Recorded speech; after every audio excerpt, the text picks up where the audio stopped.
Hello friends and welcome. Today's recipe is corn chaff. You can either call it corn chaff or you call it corn and beans porridge.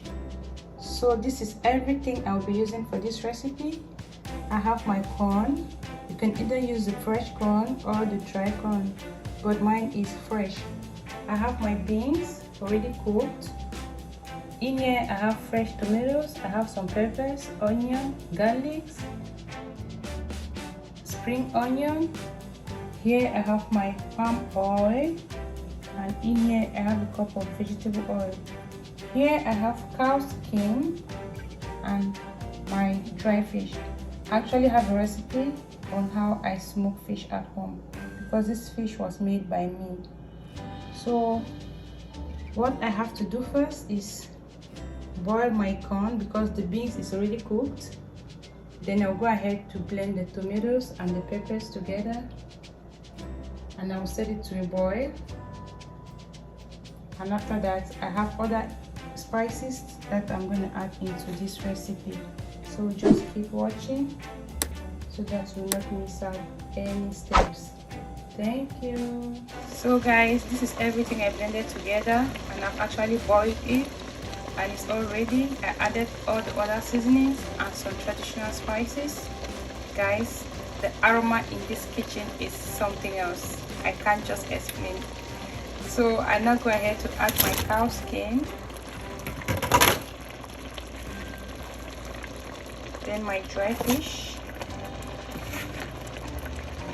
I'll have to mix up everything.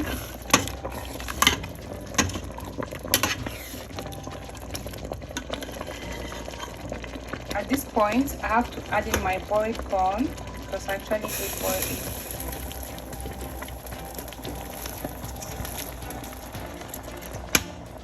My pot is small, so I have to change my pot before adding the beans. Yeah, but I just added my boiled corn. And I'll go ahead to change my pot and add my beans, and I'll show you the rest of the recipe. Just keep watching.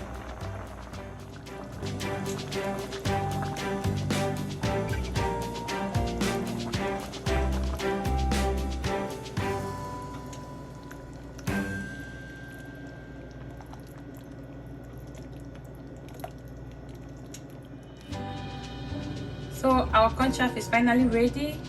I bleached the red oil, later on added the vegetable oil.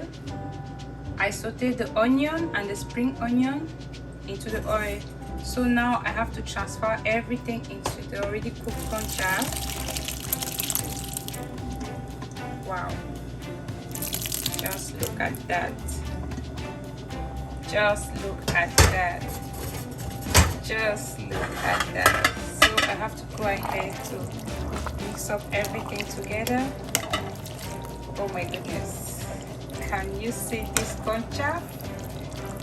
Oh my goodness. Can you see the fish flying, the cow skin, everything, and the taste is awesome. So please just leave me a comment down below if you like my videos. Don't forget to share my videos. Don't forget to subscribe. Thank you so much for always believing in me. So now you have to allow it to steam again for like 5 minutes. And voila, our chaff is set to eat. Hope you enjoyed this video. Thank you. Bye bye.